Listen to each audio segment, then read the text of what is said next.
Dalam 6 bulan ini saya diskusi dengan banyak pejabat pemerintahan di beberapa departemen yang saya dapatkan satu kesimpulan. Untuk sementara ya, mereka ternyata tidak terlalu update dengan dunia digital, blockchain, 5G, IoT, big data yang mendekopling 70% masalah keseharian dunia saat ini. Apalagi 3 tahun ke depan yang mungkin sudah 90% bergesernya, jauh bergesernya. Jadi mereka melihat dunia digital, blockchain, IoT dan sejenisnya hanya dari common sense, dari akal sehatnya saja. Yang pasti banyak gak pasnya karena naluri seseorang itu adalah dari fakta jalan hidupnya yang berulang-ulang kemudian menjadi belief sistemnya dalam pemikirannya. Apa yang dihadapkan banyak pejabat tinggi ini bukan dunia digital seperti sebenarnya. Hanya difahami sebatas handset di genggamannya. Jika bisa update status, upload foto, merekam video, mengcropping foto, memberi teks pada foto, dianggap sudah mengikuti kemajuan zaman. Dunia digital atau dunia maya hanya difahami sebagai apa yang di dunia nyata di-online-kan. Sesederhana itu. Ketika new normal dipromosikan misalnya, new normal itu diterjemahkan, silahkan menjalankan kehidupan seperti sedia kala, hanya sekarang ditambah protokol COVID wajib dijalankan. Jadi new normal adalah kehidupan seperti dulu ditambah protokol COVID. Monotok pemikiran. Begitu pakai masker, pakai face shield, sarung tangan, lengan panjang, sudah silakan bertebaranlah kalian di muka umum lagi. Simple ya pemikirannya dan tindakannya juga simple. Apa salah berpikir begitu? Ya enggak lah. Ya kapasitas pemikirannya begitu, ya output tindakannya ya begitu juga dapatnya. Kita lompat sebentar dalam mengelola keuangan negara. Maka pemikirannya juga sama, sederhana. Yang penting cadangan devisa dijaga dan jaga inflasi rendah. Wes, ngono tok, podo sama yang pertama tadi. Atau lagi misalnya lagi di dalam stimulus bencana COVID, fokusnya di create demand, menjaga daya beli. Buktinya sudah hampir 700 triliun stimulus diberikan untuk membangkitkan daya beli. Apa hasilnya? Ya udah lihat aja sekarang apa yang terjadi. Tapi gini deh, bagaimana kalau kesederhanaan ini kita bantu agar Indonesia menjadi juara, bukan menjadi pemadam kebakaran seperti sekarang. Sebentar, kita melenceng sebentar, nanti balik lagi ke topik ya. Semua tim dalam organisasi saya pasti tahu kata rapalan yang saya sering ucapkan ketika ada masalah atau peluang yang harus diselesaikan atau harus dicapai bersama. Maka saya pasti mengatakan sebuah pernyataan. Saya gak mau tahu bagaimana caranya, pokoknya kita bisa menjadi terdepan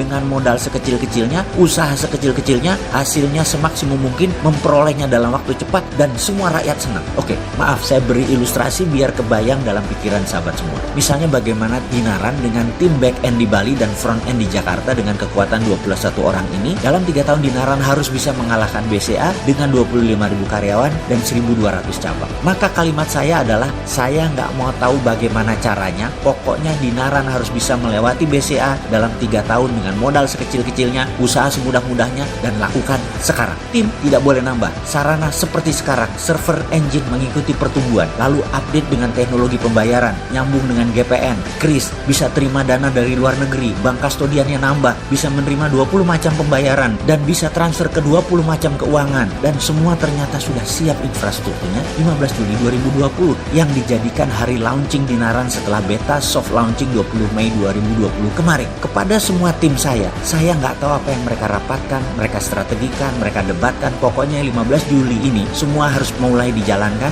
melewati BCA dalam 3 tahun ke depan. Gila kan ya? Oke, kita lanjut balik ke topik. Jadi, kalau rumus tadi kita bawa untuk bernegara, maka kalimat yang kita akan bawa ke para menteri kabinet dan pejabat teras Indonesia adalah sebuah kalimat sederhana tadi, yaitu saya nggak mau tahu bagaimana caranya, pokoknya Indonesia harus bisa menjadi negara terdepan menyusul Tiongkok dan Amerika di tahun 2030 dengan tanpa hutang dan tanpa bergantung asing. Percaya saya, dengan rapalan kalimat mantra ini, maka semua cara untuk COVID, hutang, kemakmuran, kesehatan, kedaulatan, pendidikan, keamanan, pertahanan, apapun pilar bernegara disapu dengan strategi sapu jagat untuk menjadikan Indonesia juara di 2030. Strategi ini tidak parsial seperti hanya COVID diselesaikan seperti saat ini. Tidak, harus semuanya. Mungkin dengan mantra yang kita ucapkan tadi, bagaimana Indonesia juara dunia di tahun 2030, ini banyak anak muda yang bersemangat mengatakan bisa. Sementara generasi yang usianya di atas 50 tahun pasti keleyengan kepalanya, lalu bertanya,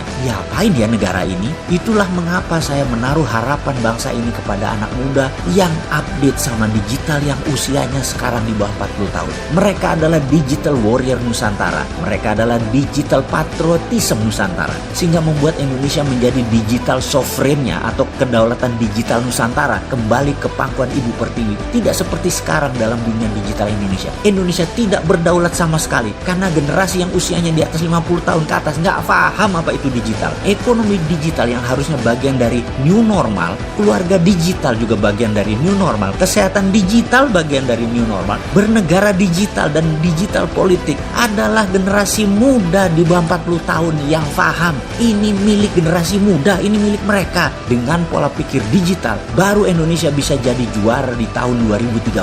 Pertanyaan sekarang, siapa yang bisa membawa hal ini menjadi bukan wacana tetapi langkah segera?